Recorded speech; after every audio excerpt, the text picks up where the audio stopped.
லாவ்ரே museum கொள்ளை சம்பவம் தொடர்பா 100 இன்வெஸ்டிகேட்டர்ஸ் இன்வெஸ்டிகேட் பண்ணிட்டு வரும் இந்த நேரத்துல இப்போ கொள்ளைக்கு தொடர்பான சந்தேக நபர்கள் 2 பேரை கைது பண்ணி விசாரணை பண்ணிட்டு இருக்காங்க. அதே சமயத்துல கோட்சூட்டோட ஹாலிவுட் பட டிடெக்டிவ் ரேஞ்சுக்கு ஒரு நபரும் வைரல் ஆகிட்டு இருக்காரு.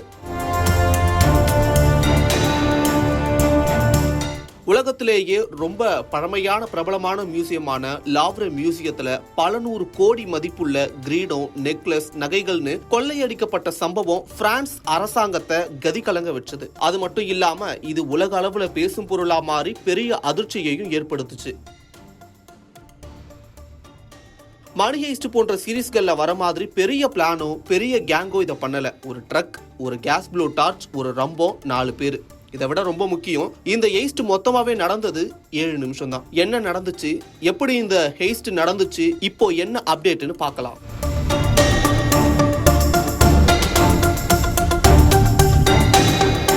பிரான்ஸ்ல இருக்க பாரிஸ்னு நமக்கு சொன்னதும் எல்லாருக்கும் முதல்ல ஞாபகம் வர்றது ஈஃபில் டவர் தான். ஆனா அதை விட ரொம்ப பழமையான ஒண்ணுதான் லாவ்ரே மியூசியம்.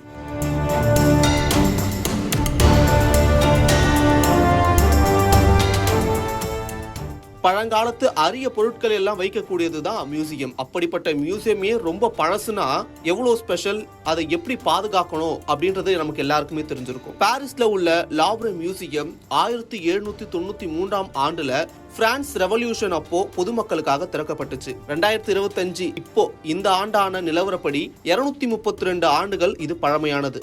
அது மட்டும் இல்லாம இந்த கட்டிடம் ரொம்ப பழமையான வரலாற்றை கொண்டது. 1190ல கோட்டையா தொடங்கி அதுக்கப்புறம் மியூசியமா மாறுறதுக்கு முன்னாடி அரசு அரண்மனையாவும் செயல்பட்டுச்சு. இவ்வளவு பழமையான வரலாறு கொண்ட மியூசியம்ல தான் இந்த திருட்டு நடந்திருக்கு. இன்னும் எளிமையா சொல்லணும்னா தஞ்சாவூர் கோவில்ல எவ்வளவு பழமை அப்படின்றது நம்ம எல்லாருக்குமே தெரிஞ்சிருக்கும். அப்படிப்பட்ட அந்த கோவில்ல ஒரு சில திருடப்பட்டா எவ்வளவு பரபரப்பா இருக்கும் நம்ம ஊர்ல. அந்த மாதிரி அந்த ஊருடைய அந்த மியூசியம் இது உலக அளவுல பிரபலமானதும் கூட. அதனாலதான் இந்த ஹெய்ஸ்ட் உலக அளவுல பேசப்பட்டு இருக்கு. இந்த மியூசியம்ல தான் நம்ம எல்லாரும் கேள்விப்பட்ட மோனாலிசா பெயிண்டிங்கும் இருக்கு. இப்படிப்பட்ட மியூசியம்னா பாதுகாப்பு இல்லாமையா இருக்கும்னு கேட்கலாம். பாதுகாப்பு அரசாங்க தரப்புல இருந்து நிறையவே இருந்தாலும் அந்த நாட்டு மக்களால அங்க பாதுகாப்பு குறைபாடு இருக்குன்னு அடிக்கடி சொல்லப்பட்டு வந்துச்சு.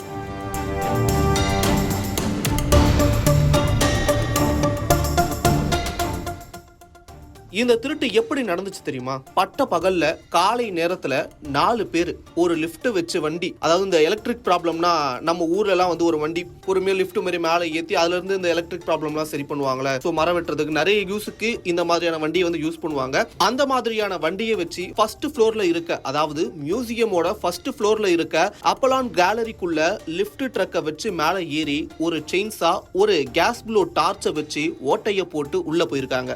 சரி, அங்க இருக்க யாருக்கும் சந்தேகம் வரலையான்னு கேட்டா சந்தேகமே வரல. ஏன்னா அவங்க எல்லோ கலர்ல நம்ம ஊர்ல இன்ஜினியர்ஸ் கன்ஸ்ட்ரக்ஷன்ஸ் ஒர்க் பண்ற எலக்ட்ரீஷியன்ஸ் எல்லாம் ரிஃப்ளெக்ட் வர மாதிரி ஒரு ஆரஞ்சு கலர்ல ஒரு கிரீன் கலர்ல போட்டிருப்பாங்களே, அந்த மாதிரி அவங்க எல்லோ கலர் ட்ரெஸ்ஸோட இருந்ததால யாருக்கும் சந்தேகமே வரல. உள்ள போன இந்த கும்பல் உள்ள இருக்க கிளாஸ பிரேக் பண்ணி நெப்போலியன் தனது மனைவி ஆஸ்திரியாவின் மேரி லூயிஸுக்கு திருமண பரிசா அளித்த 100க்கும் மேற்பட்ட மரகதங்களும் 1000க்கும் மேற்பட்ட வைரங்களும் கொண்ட நெக்லஸும் திருடப்பட்டது. அதற்கு பொருத்தமான காதணிகளும் திருடப்பட்டது. இப்படி மொத்தம் 9 வரலாறு சிறப்புமிக்க பொருட்களையும் கொள்ளையடிச்சிட்டு போனாங்க அந்த திருட்டு கும்பல். அதுக்கப்புறம் அலாரம் அடிக்க திருடர்கள் பட்டுன்னு எல்லாத்தையும் எடுத்துட்டு அதே வழியா கீழே இறங்கி ஸ்கூட்டர் மூலமா அங்கிருந்து விலை மதிப்பற்ற அந்த பொருட்களை எடுத்துக்கிட்டு போகும்போது ஒரு கிரீடத்தை கீழே போட்டுட்டு போயிருக்காங்க. கொஞ்சம் டேமேஜ் ஆன அந்த கிரீடத்தை போலீஸ் ரெக்கவரும் பண்ணிட்டாங்க. இப்படி கொள்ளையடிக்கப்பட்ட பொருளுடைய மதிப்பு $102 மில்லியன், அதாவது 900 கோடி மதிப்பு. இந்த ஹெய்ஸ்ட் எல்லாமே வெறும் 10 நிமிஷத்துக்கும் குறைவா, அதாவது 7 நிமிஷத்துல நடந்திருக்கிறது ரொம்ப பெரிய ஆச்சரியமா பார்க்கப்படுது. அது மட்டும் இல்லாம 9 நாளுக்கு முன்னாடியே அந்த லிப்ட் வண்டியை பொய்யான பேர்ல ரெண்டுக்கு எடுத்து டெலிவரி செய்ய வந்த நபர்கிட்ட இருந்து இந்த ட்ரக்கை ஹைஜாக் பண்ணி ஃபேக் நம்பர் பிளேட்டை மாத்தினதா அந்த ஊரோடைய மீடியா ரிப்போர்ட் பண்ணியிருந்தாங்க. இது எந்த அளவுக்கு உண்மைனும் தெரியல. ஏன்னா டெலிவரி பர்சன் அந்த டைம்ல கம்ப்ளைண்ட் பண்ணியிருந்தா அதுக்கான ஸ்டெப்ஸ் விசாரணை எல்லாம் போய்கிட்டு இருக்கும். சோ அதனால இனி வரும் காலங்கள்ல இந்த விசாரணையில இது உட்படுத்தப்படுமா, அப்படி இல்லனா இது சம்பந்தமா என்ன மாதிரியான விசாரணை நடக்கும் அப்படின்றது நமக்கு தெரிய வரும். சரி, இதுதான் இந்த மியூசியம்ல ஃபர்ஸ்ட் டைம் நடக்கிற ஹெய்ஸ்டா அப்படின்னு கேட்டீங்கன்னா கிடையாது.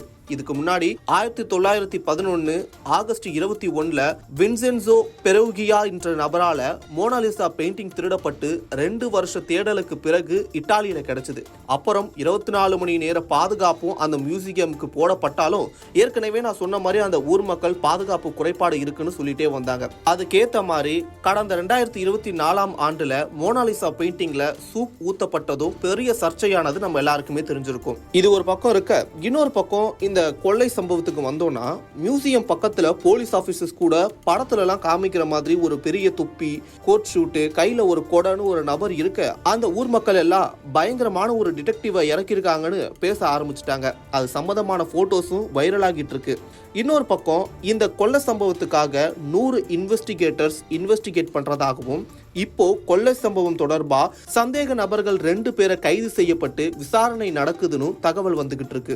அதுல ஒருத்தர் ஏர்போர்ட் போற வழியில வச்சு அரெஸ்ட் பண்ணிருக்கிறதாவும் இன்னொருத்தரை உள்ளூர்லயே வச்சு அரெஸ்ட் பண்ணிருக்கிறதாவும் தகவல் சொல்றாங்க. அது மட்டும் இல்லாம இந்த ஹெய்ஸ்ட் தொடர்பான போட்டோஸ், வீடியோஸ் எல்லாமே சோசியல் மீடியால செம வைரலா போய்கிட்டு இருக்கு.